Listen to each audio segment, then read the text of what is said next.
today we are taking a look at Rebirth Ancient Forge in World of Kings. This just was released.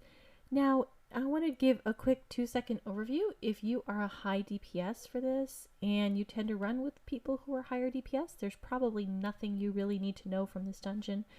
It's a fairly simple, straightforward dungeon.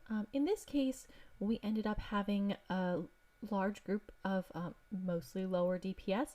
So it was a little bit of a struggle, especially with boss 2. I think that if you're low DPS, you're going to run into some problems with that.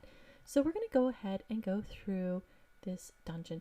Now here we are just clearing all the mobs. You clear each of the mobs in the little rooms, and then you can open up the door to the next area. Okay, I'm skipping over and kind of fast forwarding a lot of this because you don't really want to see 5 minutes of me just trying to clear rooms. So here we are going to boss number 1. Now with boss number 1, it helps if you tank the boss kind of over at the side. He doesn't have any super special attacks, but as far as tanks go, I had to watch out for a couple of things. First up is this kind of frontal flame attack, and you can move out of the way for it, so when he starts firing off his flames, just scooch out of the way and you won't get hit by it.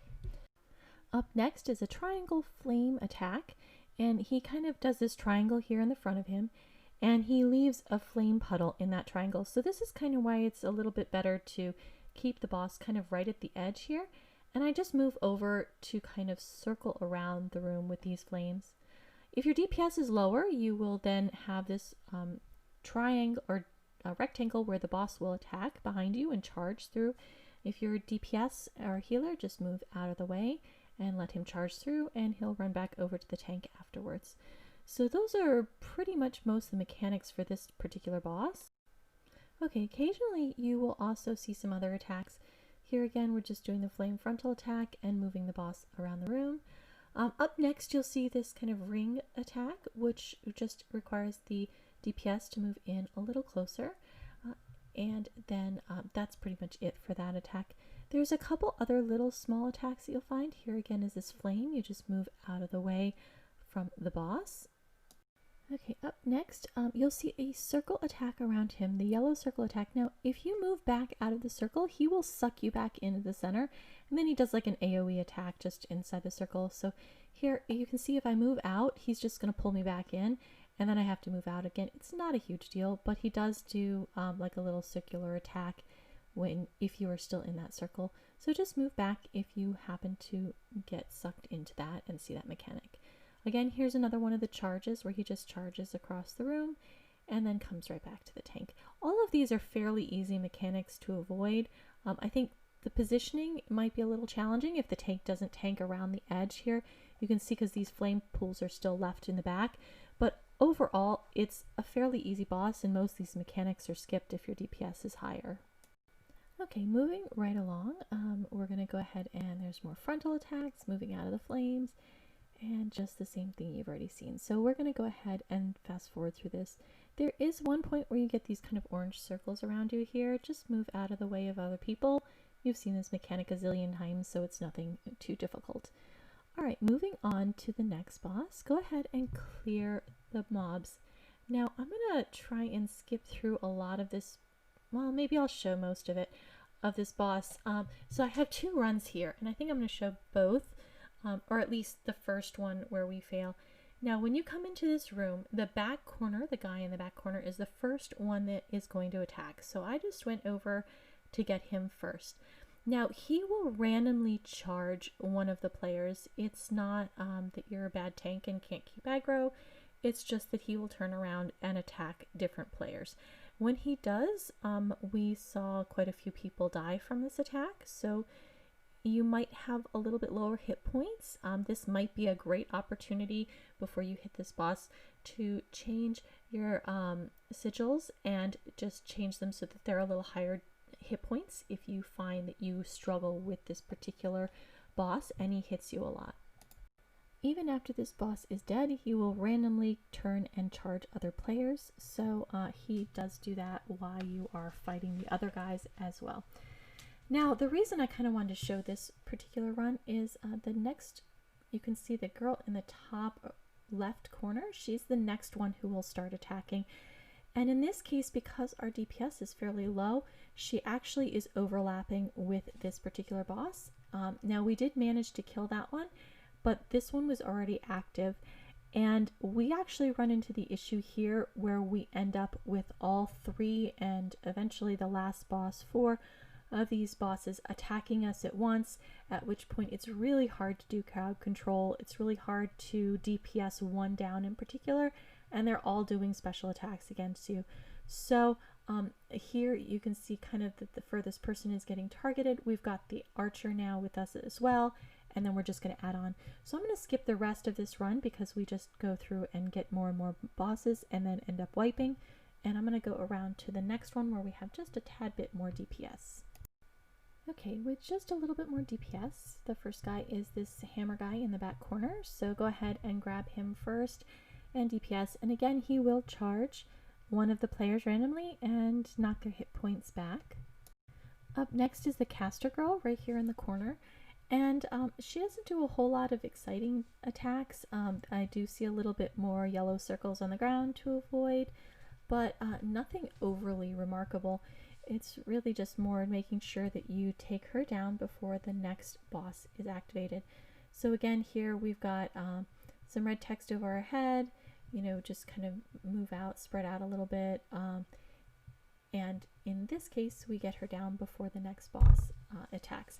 Next is this archer, and the thing with her is she will attack the furthest person. So here it would be easier if the group would be in a little closer, and then I could at least maybe use Dragon Flame or something. But we did see that the hit points of the group went down fairly quickly if some of the lower DPS are standing too far out and getting attacked.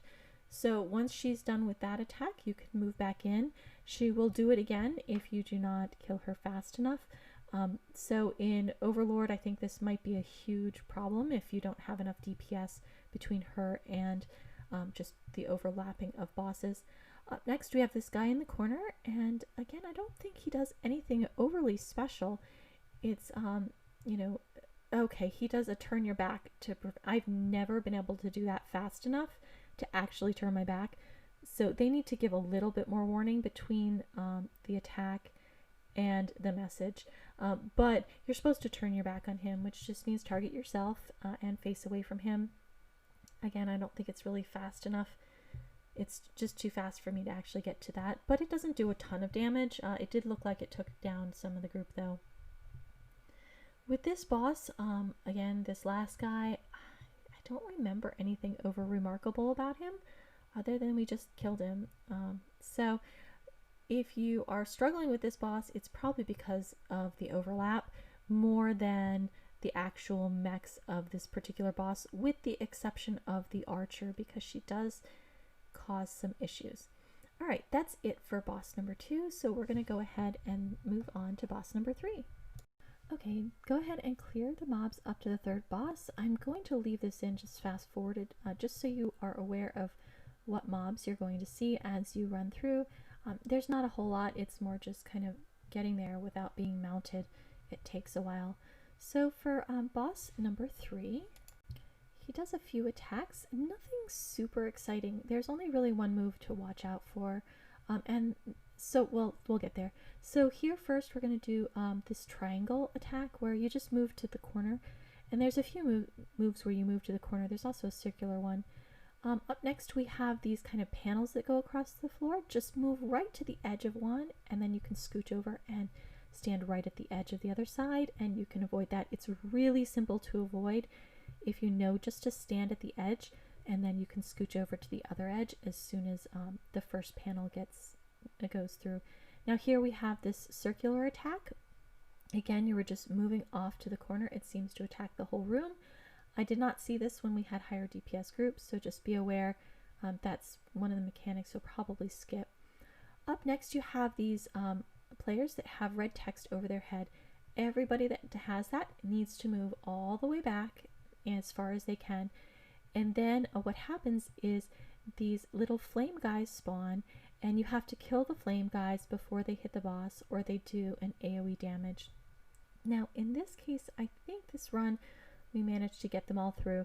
So the next time they appear, which I think is at 33 and 66%, they we do actually take some damage from them, and I'll show you that. But besides that, I think that's pretty much it for the attacks.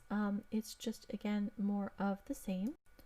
There is a share damage that we got during the frontal triangle attack, so we all just move over to the corner together, and that seemed to work pretty well.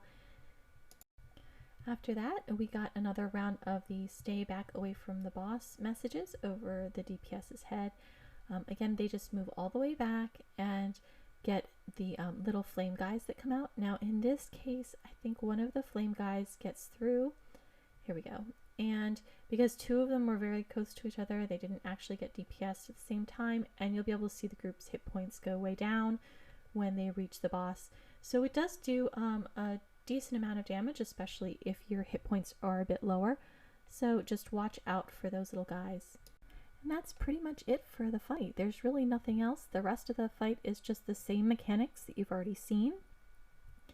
We're going to just fast forward along through this and make sure we covered everything. Here's another circle thing with sheer damage, and I think I got a little stuck in the corner here. Oh, and the boss is dead. So there wasn't really anything else besides that. So hopefully you found this helpful. I think this is one of the easier dungeons they've put out recently, so hopefully you guys won't have too much problem with this, and thank you for watching.